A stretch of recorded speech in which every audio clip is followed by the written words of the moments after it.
And now, ladies and gentlemen, a health question that I have gotten numerous times, and one that's been very challenging to deal with for a host of reasons. And that is when somebody asks me if they or one of their loved ones took the COVID vaccine or vaccines and is now either injured or fears eventual injury based on the things that they've either read or heard might be health risks associated with the vaccines. If first, there are actually any risks associated with these vaccines, and if so, what can they or their loved ones do to be safe now or to lower their risks of any adverse outcome later? First, one of the reasons this question has been difficult to answer is because we have no historical experience whatsoever with any of the new mRNA COVID vaccines that have been administered over the last couple of years.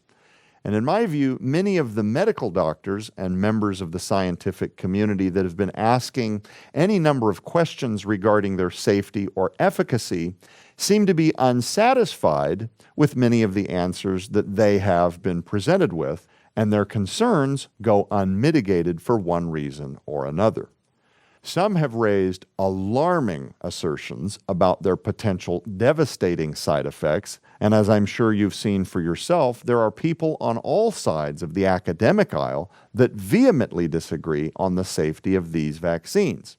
Some believe the COVID vaccines have saved millions of lives, while others believe they've damaged untold giga numbers of individuals. I also want to say right here at the onset that I am a huge proponent of confronting challenges like COVID using natural herbal remedies always, and that I don't personally subscribe to the COVID vaccines. I also believe that they were rolled out at warp speed, very ambiguously, and that there is no universal scientific or medical consensus that agrees on their level of safety or potential harm, regardless of what you hear on television or see on social media. It's also been very difficult to research the potential effects of the COVID vaccines due to the ambiguity of credible or even findable, for that matter, information surrounding the entirety of the topic, and that includes any or all of the COVID-19 vaccines and or boosters, in my view. I believe that intentional medical disinformation, along with information suppression, has played a massive role in making it difficult to find truthful answers that are based in fact. It is a very divided conversation, to say the least. One profound example of the kind of policy and messaging that people have heard over and over again on TV from self-proclaimed health experts regarding the COVID vaccines that I believe has contributed enormously to their reluctancy to accept what they're hearing, and I refer to this as the moving of the goalposts. But it started when the COVID vaccines were rushed to market and presented as the way we were finally going to defeat COVID. The narrative that echoed throughout all of the major news media outlets and mainstream health organizations was generally this: the vaccines will prevent you from getting or transmitting COVID. Then a few months later, the vaccines will prevent you from getting COVID and will lower the chance of you transmitting it to others. A few months later, the vaccines won't prevent you from getting COVID or transmitting it to others, but will lessen the severity of the case you experience or transmit. A few months later, the vaccines will not prevent infection or transmission because the virus is presenting new variations of itself, and so now updated vaccine boosters are required for everyone to maintain total protection. A few months later, we must all remain immunized into perpetuity forever and ever on a seasonal schedule because COVID will be with us forever and ever and ever and will continue to present more and more variants, and this in part, by the way, because of all of those individuals unwilling to vaccinate. Well, average people out there see this moving of the goalposts for themselves, this constant shift in messaging and policy coming from our leaders, and it continues to raise all kinds of skepticism about the vaccines. And I could add to that masks, social distancing, all of it. Again, I'm not seeing a universal scientific or medical consensus that agrees on any of these policies, and there absolutely seems to be efforts to deplatform, silence, and even revoke the licenses of medical doctors who have challenged or asked questions about the safety of these policies or interventions. We're also talking about nurses and doctors who were our frontline heroes during 2020, who were unemployed a year later because they expressed myriad reasons to decline the vaccines for themselves. Many of our military veterans being put in very difficult circumstances over COVID policy. All of what we've seen over the last few years has been unprecedented and a constitutional disaster, in my opinion. One might wonder, were these nurses and healthcare professionals seeing adverse side effects in the patients that they saw receiving the vaccines? Are they different from vaccines historically used down through time? Many doctors and scientists have asserted that the mRNA vaccines, which stands for messenger ribonucleic acid used against COVID-19, contain the circulating spike proteins that could be a biomarker of immune dysregulation and are responsible for leading to a condition known as myocarditis, a circumstance where the heart muscle or myocardium becomes inflamed or enlarged, which can lead to sudden death. Others have raised concerns about the efficacy of how the mRNA vaccines are manufactured, claiming that inconsistencies in how they're produced may allow for discrepancies in the total volume of protein synthesis that takes place within the bodies of those who have been vaccinated, and that this may explain why some individuals experience no side effects whatsoever and others catastrophic injury or even death. In other words, if you had 100 doses of the vaccine manufactured at the same time, but due to the process, some of them were hardly more than the equivalent of, let's say, sodium chloride or normal saline fluid, it would be very benign. But if you had some within the same batch riddled with contamination or heavier amounts of the single-stranded mRNA that gives your cells the instructions for how to make the spike protein found on the surface of the COVID-19 virus, your experience could be vastly different. You see, historically, many vaccines were designed based on the supposition that science can place a weakened or inactivated germ into our bodies that our bodies recognize as foreign or threatening. Our bodies then start to deconstruct the blueprint of said germ or virus, and then the immune system begins mapping out how to overcome it. Well, that's not the case with mRNA vaccines at all. Instead, mRNA vaccines use mRNA created in a laboratory to teach our cells how to make a protein, or even just a piece of a protein that triggers an immune response inside our bodies. Now, many scientists have questioned how long these proteins will be commanded by our cells to continue replication, and have been adamant that at this time, we don't have any more than speculation for this very important question. What damage might these proteins do to our bodies without a proverbial off switch? What will the possible long-term ramifications of these potential runaway proteins have? I mean, I myself have been very concerned about these questions in particular. Others have been very outspoken about the potential of amyloid protein structures, which can be described as almost rubbery clots being discovered post-mortem in those deceased who were previously vaccinated for COVID-19. And these amyloid protein structures appear to be resistant to traditional blood thinners, which leads to more questions regarding whether or not these megaclots are even being formed naturally during COVID, or again, could this be a side effect of the aforementioned artificial commanding of our cells to replicate spike proteins into possible infinitum? Increases in fast-forming supercancers, cardiovascular-related injury and death, children and athletes dying suddenly. Some blame COVID itself, along with the unvaccinated, for the rise in these circumstances, while others point fingers at the vaccines themselves, claiming that the science behind them is unfounded, theoretical, naive at best, and malevolent at worst.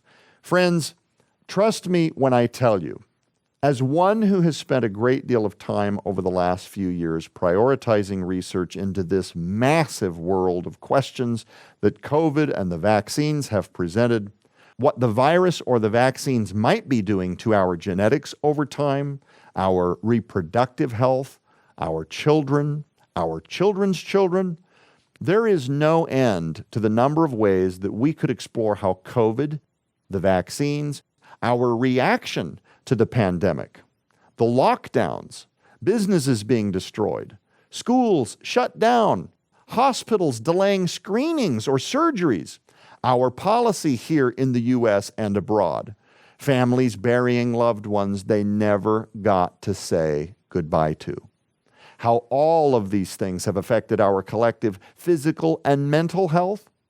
The cost has been extreme. However, in an effort to remain laser focused on my calling, my purpose in all of this, my desire to help those who need help and offer hopeful solutions to people that might otherwise feel overwhelmed by much of what we've been discussing today, people who have no idea where to start, people who have no idea where to look, or what steps are even available in terms of restoring their health, if they are concerned about vaccine residues or injury. I'd like to pivot focus now on what can be done to maximize recovery and reduce the likelihood of a catastrophic health event.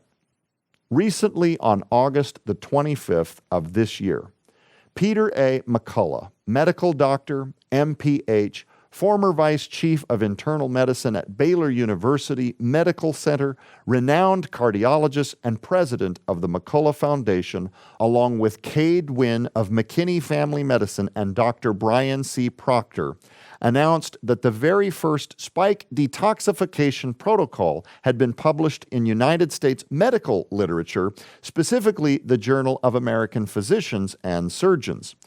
Now, before I get into this phenomenal publication on spike protein detoxification in post-COVID-19 and vaccine injury syndromes, let me first explain for those unfamiliar with a key contributor to this body of work who Dr. McCullough is, and just a brief glimpse at what some of his concerns about the COVID vaccines has been and why.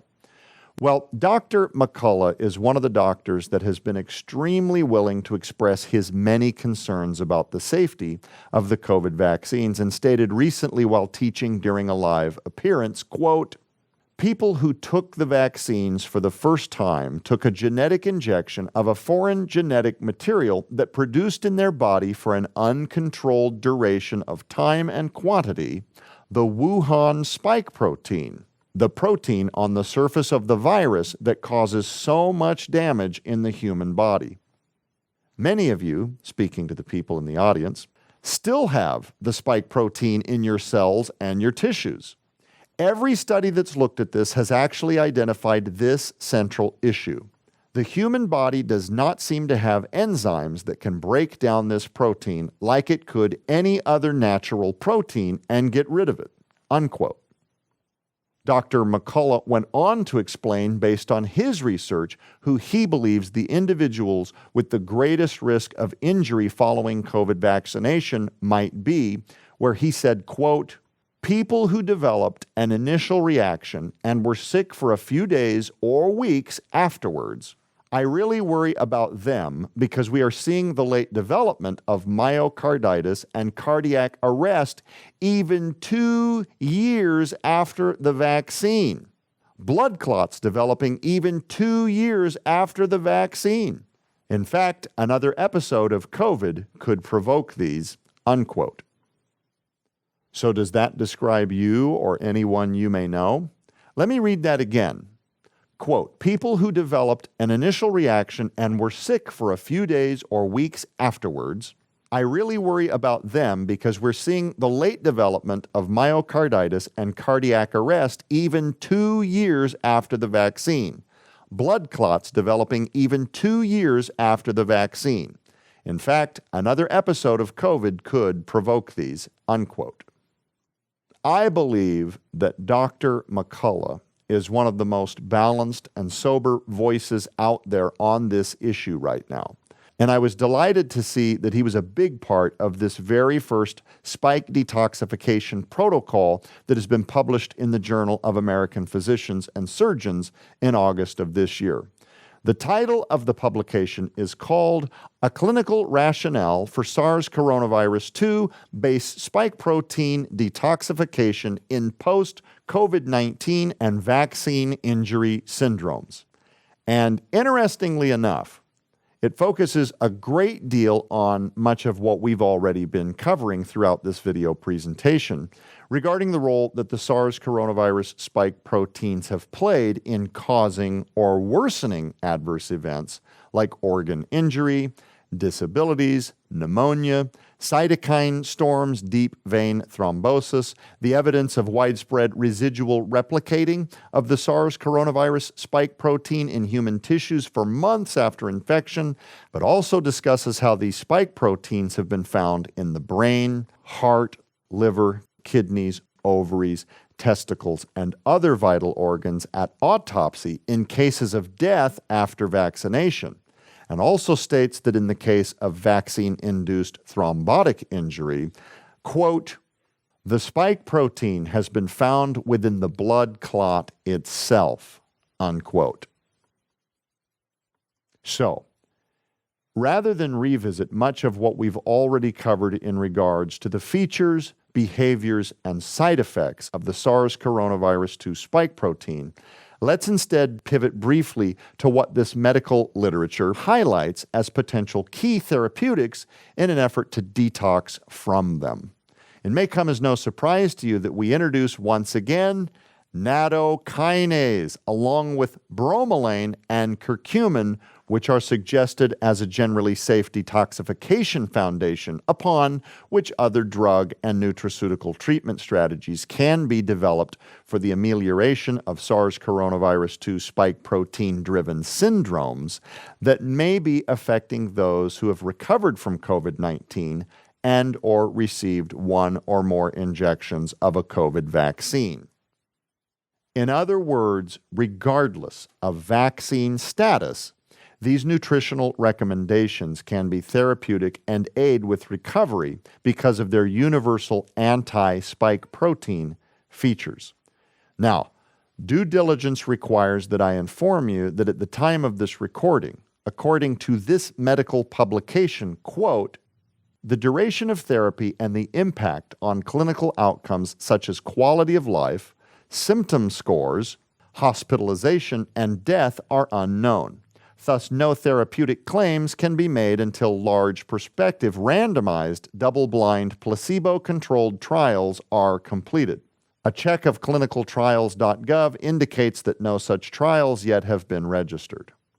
In the meantime, based on signals of benefit and acceptable safety, the triad of nattokinase, 2,000 fibrinolinic units, which is 100 milligrams twice daily, bromelain, 500 milligrams a day, and curcumin, 500 milligrams twice daily for at least 3 months with continuation for a year or more as a base detoxification regimen upon which additional agents can be added, is a reasonable empiric strategy for those suffering with post-COVID-19 or vaccine-associated symptoms, unquote.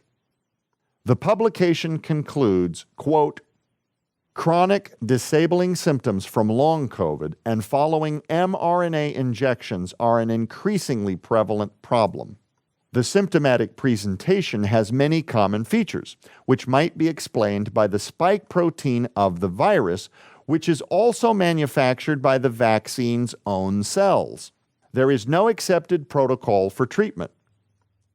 Based on their mechanisms of action, a combination of nattokinase, bromelain, and curcumin should be considered. Patients need close monitoring because of anticoagulant effects. Formal clinical trials are urgently needed, unquote. And I would add again what I have frequently mentioned throughout this entire presentation, and that is that you should always consult your physician before you start any new nutritional protocols or have questions about particular supplements, how to take them, and which ones work safely together. Even supplements that are generally regarded as safe can interact with hormone medications, for example, or can increase the risk of bleeding, especially if someone is taking any antiplatelet or anticoagulant medications. Now, there are a host of other compounds that have supportive, mechanistic, and clinical data that could additionally assist with a multi-pronged regimen focused on spike protein detoxification. According to the publication that we've been discussing, one notable supplement is augmented N-acetylcysteine, NAC, which we talked about earlier, which according to this research can be given in a dose range of 400 to 1,000 milligrams per day. Other hopeful products in a long list include ivermectin, hydroxychloroquine, selenium, Irish sea moss, green tea extract, Nigella sativa, black cumin or black cumin seed oil, dandelion extract, glutathione, and many more. Also, for whoever this may assist in their quest to find quality nutritional support, with the exception of ivermectin and hydroxychloroquine that must be doctor prescribed, you can find all of the previously mentioned supplements and superfoods at edensessentials.com. Our natto master blend is a blend of some of the most powerful cardiovascular supports anywhere containing nattokinase. Our N-acetylcysteine, NAC, is a powerful blend of NAC with quercetin and bromelain enzymes. And we've talked at length today about black cumin seed, Nigella sativa, selenium in our fermented beets, Irish sea moss, dandelion extract, glutathione, and countless other body-wide antioxidants and supports. Again, make sure you consult your physician for assistance before you begin any new or unfamiliar supplements or protocols.